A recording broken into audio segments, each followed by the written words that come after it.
lines, maybe more than any other NFL market over the last 5 years. As we continue here on Ramon, Caleb, Will, RKW, it's at least good for this show because we have an 11-year NFL veteran who was an interior offensive lineman for both the Tennessee Volunteers and Pittsburgh Steelers. Interior for the Steelers. I guess we'd say exterior. My first start was at left guard, though. There you go. UAB. So it's my natural position. Didn't even know it. There you go. And I'm a poet. Well, it is good for us and good for you, the listener, because we've got the best possible breakdown at a worrying part of the Tennessee Titans starting lineup. According to Next Gen Stats, Peter Skoronski leads all interior offensive linemen in the NFL in pressures allowed. He has allowed 18 this season. I predicted preseason that he'd be a Pro Bowler. I did. A lot of us thought that he would take a major step forward this year. Jeffrey Simmons even told us, I feel like he's one of the best guards in the league. He has not been that through 3 weeks. Ramon, as you watch him, what is not happening and how concerned are you? A couple of things. Concern level is probably a 3. I'm not that concerned about it because he has to have that light bulb pop on in his mind to realize, oh, this is what coach means, or, oh, this is what this guy is doing. The issue that he has to me right now is his legs aren't matching his arms, and I think his arms are the worst thing about it. Not that they're short or anything like that. When he moves, his hands get wide and his feet get wide, or his feet get close and the hands get wide. Like when guys get into him, his arms collapse more than I like. If you look at his tape, I think he's moving too fast also. There is a level when our coach had to, hey, you guys got to slow down. It's like, what do you mean we have to slow down? The ability to complete your task is slower than you actually think it is. You got more time. That first play of the game, I just went back a second ago and watched it. It was a bootleg. On bootlegs, their offensive line either everybody moves run left or fully like run right. Like it's technically a playoff as long as you protect your gaps. Well, I thought Lloyd Cushenberry gave up a lot of pressure on that play. Well, if you look at it, Peter Skoronski races out of the left side, running to the left, which created a gap, which also allowed, if you can think back, the D lineman was up the field as Will Levis was rolling right. Peter Skoronski got to help shore that up right there. I think his his lack of processing right now is causing a lot of his issues. If he, honestly, and this may sound weird to say, but if he just plant his feet in the ground heavier, like you want to be a light on your foot athlete. This is what most people tell you. Got to be light on your feet. Got to be quick on your feet. Well, I can be quick and heavy on my feet. And I think his feet right now aren't heavy enough with, one, again, adjusting to playing left guard in games, too.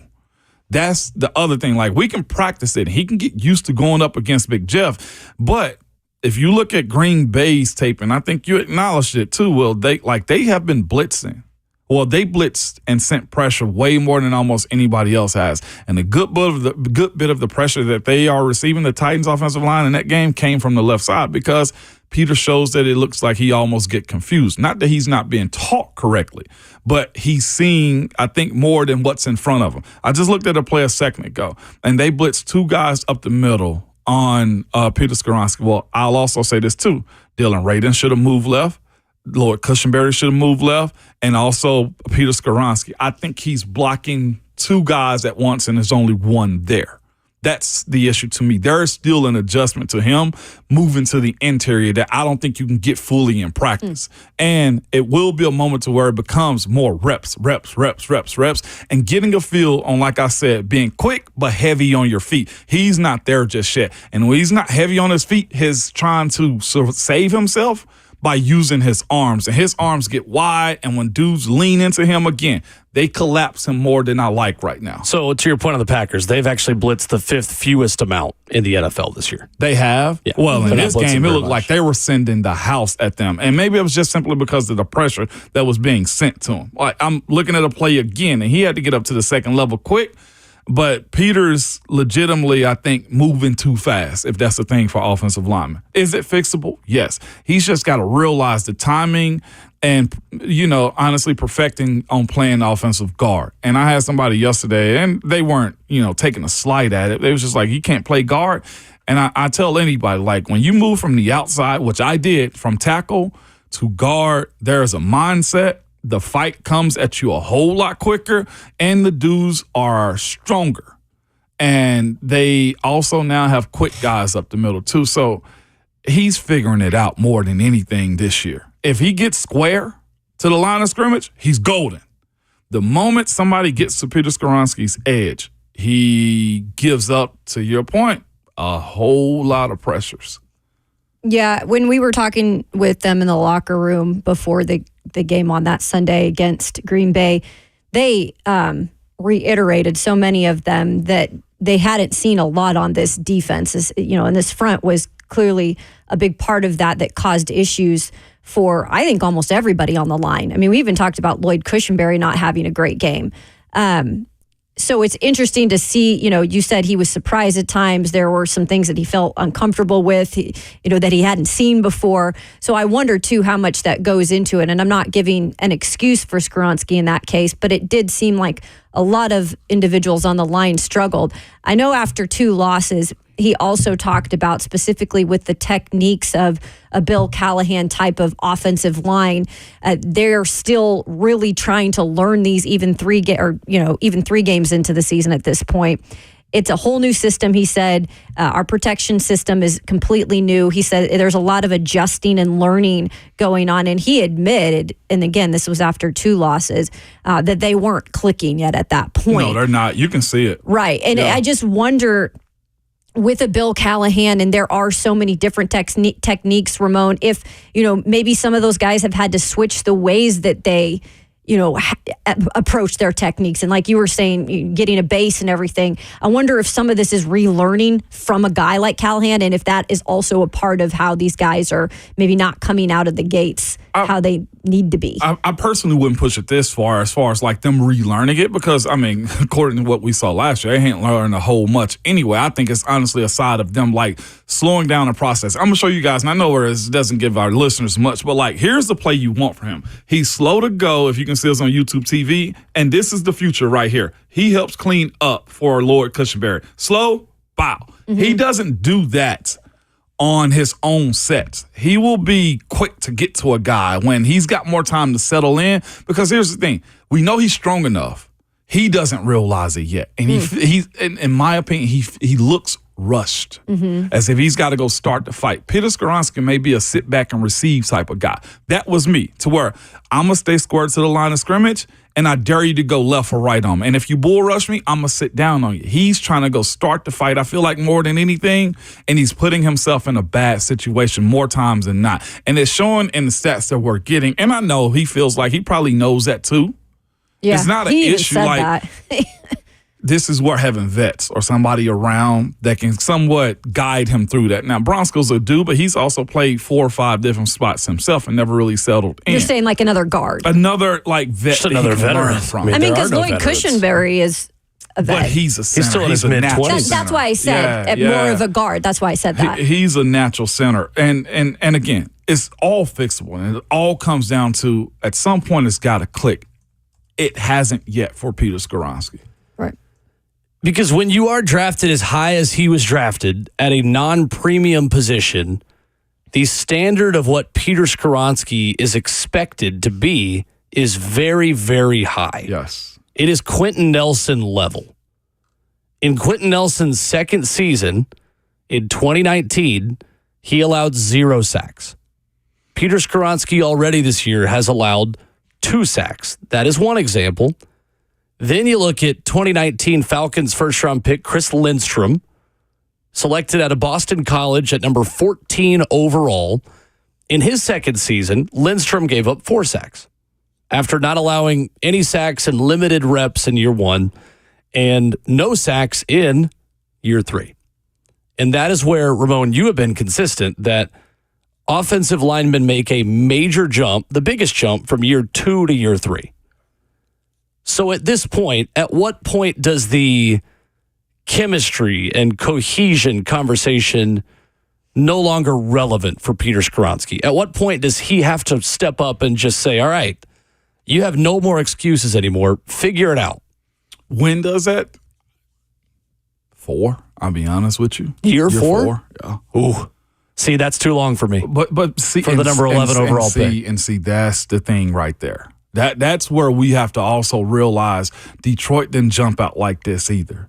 As far as what their what their offensive line is, football is a very much a hurry up and wait type of sports. As far as offensive line development, I'd even throw D-line in there too. What I will say is this. I do think you'll see a better version of Peter throughout the course of this year, but the elite player that we were, at least I'll speak for myself, that I was expecting going into year 2 is not there yet. And it may be because of the change. Can he get there this year?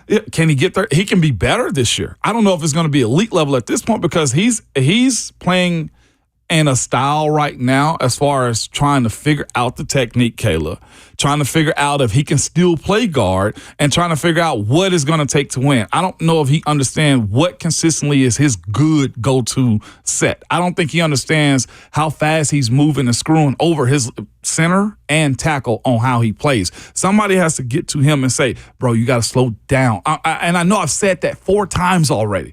The ability to slow down and know I'm good enough to get to either the second level or don't screw over my center by helping him out, knowing that I can get out quickly to cover up a block. What is blocking somebody? Simply getting in front of him.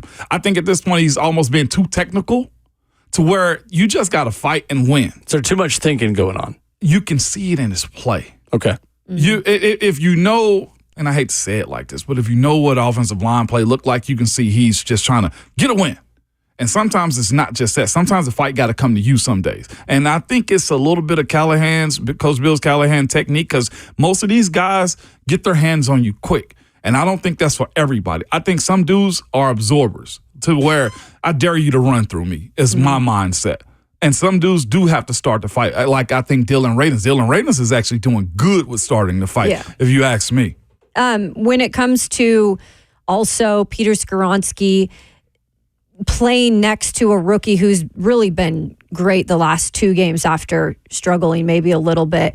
Does that make a difference in all in terms of the mental side of things? Like maybe do you feel like you need to do more or like does that make a difference when you've got a real rookie right next to you? I mean, because he's still young too. Yeah, with those 2 dudes, I honestly don't think there's the thought of them like, okay, well, I got to figure you out. I think they're both learning together. JC, to me, seems to have the technique and confidence enough. And again, if you look at JC Latham's feet and hands, they match. Peter's is not. JC's the best lineman they've had this year. Yeah. It's not even close. But look at his base when he blocks. Right? Look at his hands when he blocks. Peter's hands, it bothers me in watching it a little bit because they're very collapsible. Now, it's sometimes where he double under and stops the bull rush and you see his strength. But more times than not, his hands does not match his feet. I think they are starting from scratch and teaching technique over there on the offensive line. I think Bill Callahan had very little to work with as a baseline level of technique that has been taught under the previous regime. Yeah. That's just that's the vibe I've gotten from that place is that they've really had to start from step 0. And they're trying to figure out if it's going to work. They're going from pre-algebra to physics. Yeah. And Bill Callahan. The other thing behind it is we just got to wait on it. You do, and that's the question is how long do you got to wait? Like how long does it's new season and they got to learn and work together. Like when does that excuse go by the wayside? I don't know if because I don't think that you can keep saying that the entire season. At some point, they got to just figure out how to work together. Otherwise, they're not going to get a chance to work together next year. I'll tell you this, that my rookie year, it was such a blur. It was such a blur. Okay, sure. To you, and Skoronski's not a rookie though. I know, but let me get to for sure. finish. Like it, the 4 games I started at the end of the season, I thought I knew it, and then I go through training camp, and I was like, okay, I'm good at this. And by the time I starting my second year, it didn't really slow down to me until more than halfway through the season. Your second season. My second season. Yeah. It did not slow down. I was like, oh. This is what they mean by slow down. The processing. Like you're still moving quick, but your mind slows down on what's next for you. So it took me 4 games of starting plus another 9-10 games before I understood what that meant. Did you have the same line coach back-to-back years? No, I didn't. Okay. Offensive line coach got fired after year 1. Did you have a lot of? similar Yeah, I was situation. gonna say, did you have a lot of change in some of the things that they were bringing in terms of technique? Yeah, you did. And this dude was more aggressive. The second guy was than the last guy as far as teaching technique and stuff like that. We became more of a backyard fight type of offensive line. Munch brought technique and refined us after that point right there. Yeah. So, 2/3 of the season. Okay. Just to be completely real. I think that's totally fair. Here's the thing, right? If it's just like having a great bull, right, on a pasture.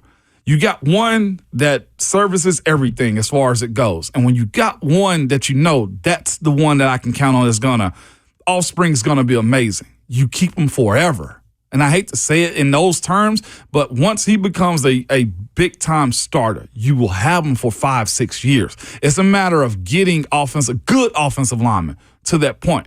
And again, for the folks, we should have got Joe Alt. Joe Alt's also struggling too. Maybe not as much, but Joe is still struggling too. I don't think he's given up a sack yet. Yes, TJ worked him this past week. He just got banged up too. Yeah. No, he gave up a sack this past week. Well, you would know better than me. And not only that, he's getting, I'll speak for last week, and I know TJ's a different animal, but he was getting his butt whipped bad as far as overall getting around him and exposing him. So there is that too. Every young offensive lineman have these woes. Interesting. Well, I mean, it's great perspective from you. And you are right, too, that Joe Alt has given up 2 sacks already this year. Again, right tackle, growing pains. Growing pains. And I get the 11th overall pick, but we had a position change. We had a head coaching change. We had an offensive line change. He also didn't play all change. last year. Again, you guys. Here's the thing. It sucks to wait on watching this develop. And that's all I got for you. Fair enough. 615-737-1045. Jason is in Hendersonville. What's up, Jason? Hey, well, he hit a Ramon. I wanted to ask you, since you're the pro at this, is it bad? I mean, Skoronski played tackle in college. I mean, at what point? And I know you can't mix it up too much, but is there anybody can be moved to him? Do you ever try him at right tackle, or do you just finally? Does the Callahan crew finally just kind of say, "Hey guys, we're going to keep it simple, stupid, and we're going to dig in and we're going to block the guy in front of us, and we're just going to try to push"? I mean, at what point do you try to help them out by maybe either taking a little bit out and keeping it straightforward and hitting the guy in front of you, or do you even think of a right tackle change for him at any point? So you were saying as far as MPF stand right there? Well, I'm Skoronski actually moving over back to tackle like he played in college. I'll be honest. What I've seen as far as his footwork and how he's trying to figure out how to play that position that he's at right now, I don't know if tackle would have been for him. And also he was career left tackle. He was left, yeah. And so him moving to the right side, that's creating a negative in a sense right there. And you won't get a positive out of that. Is the way I view him, moving him to tackle. You'd have to move JC to right after he just spent all offseason switching to left, which was well documented. We just talked about learning technique and how it's going to take time. This process is tortoise in the hair. It's not going to happen overnight. It just is. And truthfully, I think there's a right tackle to be drafted in the draft next year that's probably going to be new too. Absolutely. I'm going to go ahead and throw that out. Screw it. There's a right tackle to be drafted next year. Yep. Here. Yep. Yeah, I do think the biggest positive about this team through 3 weeks is that I think you found your left tackle for the foreseeable future. J.C. Latham is showing you flashes of brilliance. Yeah. Brilliance. The guy looks like a stud. I promise y'all, it's a matter of time for Peter. He has the pedigree. That's fair. He's from an NFL family. It's a great breakdown. He's strong enough. Yeah. It's a matter of him just saying, dude, slow the freak down. Well, and I think a lot of the people that are the loudest in their criticism of him haven't, played the position. And again, you could criticize even if you haven't played the position, but it is why your expertise on this show is valuable to us in breaking it down, because it is like rocket science. I don't know what I'm looking at. The average person doesn't. That's kind of high. And he'll be given grace to redeem himself. The same way I was. My second year, Haloti Nada broke Ben's nose over me. And I was good enough to say, Mo, you're going to be all right. And the coaches continue to give me that chance. And I fought out of it. I don't think I had more than 3 sacks on the season after that. 615-737-1045. You can react to Ramon's breakdown of Peter Skoronski. on the phone lines with us if you would like to this morning. Also, ESPN projects Tennessee's chances in the rest of its games. There's one number here that surprises me a little bit. Got that for you coming up next.